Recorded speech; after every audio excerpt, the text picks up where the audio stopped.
What's up guys, iTechTalk here and welcome back to another video on the channel where today we're doing something very special. We're going to unbox the iPhone 12 Pro Max 5G. So I got the 128GB model.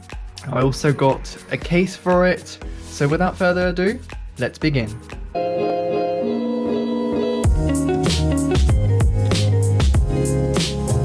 This year Apple decided to remove the charger and the earphones, so as you can see the actual box is much thinner than previous iPhone models. So this is my 8 Plus. You can really see that it is about 50% thinner than the previous boxes. This enables Apple to basically ship more iPhones at once.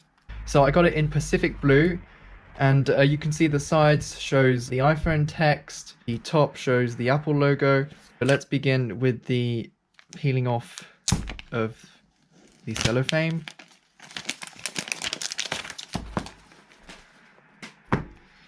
And just lift the box like that. And wow, it actually looks stunning. So from my angle, I'm seeing more of a green color actually. And this is my 8 Plus, so you can see it's still quite dark. It is a huge upgrade from the 8 Plus, and so we just lift this up like that. And we have a different type of packaging this year, more environmentally friendly, so we just take off the paper cellophane, I guess that's what you'd call it. Yep, so we do get the stainless steel, which actually looks really nice. It is a bit of a fingerprint magnet, but it's alright. I do have a case. This is the cameras. They do look quite big actually compared to like the 12 Pro, because I did see the 12 Pro in the Apple store. So this is a much bigger camera system than the 12 Pro. And inside the box we do get USB-C to lightning cable, a bit of a pointless thing to put in there. I'd rather have earphones than the cable, to be honest. Let me know what you think of the new packaging. We do get the paperwork, but in a much smaller package. So the SIM ejector tool, the iPhone guide, I guess, or something. Not too sure what that is. The Apple sticker, which seems to have been folded. Anyways, it's still nice to have the Apple sticker. So that's about it really. Not the most interesting unboxing of any iPhones. So I'll just quickly unbox the case so you can have a look as well. And this is from Amazon. I'll leave a link down below for it if any of you guys are looking to buy the clear case. So we do get a bit of a raised bumper right there to protect the cameras. That should be quite nice. And overall, yeah, it looks really nice and clear. So I don't think there's anything else in that box as well. It's quite simple unboxing. So the phone is now turned on. As you can see, we're greeted by the Hello logos. I'll do the setting up process off camera so that you guys don't have to go through it. It's pretty much the same on all iPhones. So while I'm setting up the phone, let's take a closer look at the new design.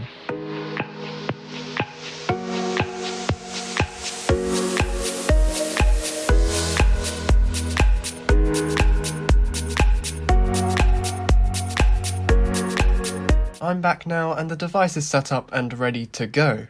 All my apps have been downloaded as it was all backed up using iCloud, so I only had to wait about 5 to 10 minutes. After setting up the phone, I've now been using it for a couple hours, and I'd like to show you a few things. Starting off with the camera. This year, Apple decided to push the camera capabilities on the Max model even further due to its larger size. They were able to make the sensor bigger than iPhone 12 Pro on the wide camera, resulting in beautiful shots like these. This one was taken at around 7:15 in the morning. You can see the really nice warm and vibrant colours with great detail even when you zoom in. Moving to the ultra-wide enables you to see even more in the photo while still keeping the same colours, dynamic range and sharpness. Zooming in using the telephoto camera enables 2.5 times zoom, which is slightly more than the 12 Pro. We see that colours are consistent even when changing from the wide and ultra-wide, and the trees look sharp. The cameras are very good when it comes to colours, detail and HDR, which has always been a strong point for the iPhone. Video quality has also been improved with 10-bit HDR, meaning you can see more colours and everything will look true to life. Apple also added a feature called Sensor Shift, which is only available on the 12 Pro Max. It replaces optical image stabilization where the lens was compensating for the shaking and other movements. Now, the sensor is stabilized, giving much better video stabilization, faster autofocus, and less noise. Another feature I had high expectations for was night mode. I can tell you that it did not disappoint. I have been really impressed by some of the shots it has been able to take. For example, here is an outdoor shot with night mode turned off, handheld. Turning on night mode, and it makes a huge difference. Not only the sky looks more pleasing, but we can see the chairs and tables with the umbrellas looking much better. I turned to the sky and did the exact same, and again we can see the stars really well and the sky doesn't look too unnatural. So far my experience has been very good, and I can also say that battery life is absolutely not an issue. It lasts me all day with 20 to 25% left at around 9 PM. That's with 4G turned on for about half the day. So that's what I call excellent battery life. These were the main areas I was focusing on because I know many people care about these features. This was just my initial thoughts and tests to see how it was performing.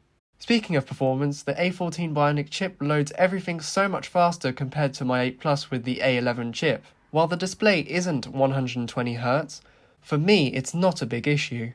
It's still very bright, up to 800 nits, and colours look fantastic with the new HDR display. iOS is still very smooth, and we do get 6GB of RAM, which I've noticed keeps apps open for much longer. I hope this quick review has helped you out if you're looking to buy this device or comparing it. It's definitely one to consider, and I will be making a full review in the coming weeks. With that being said, don't forget to leave a like and subscribe to help support the channel, and comment which phone you have or which one you are looking to buy. That's all for today, and I'll see you all in the next one.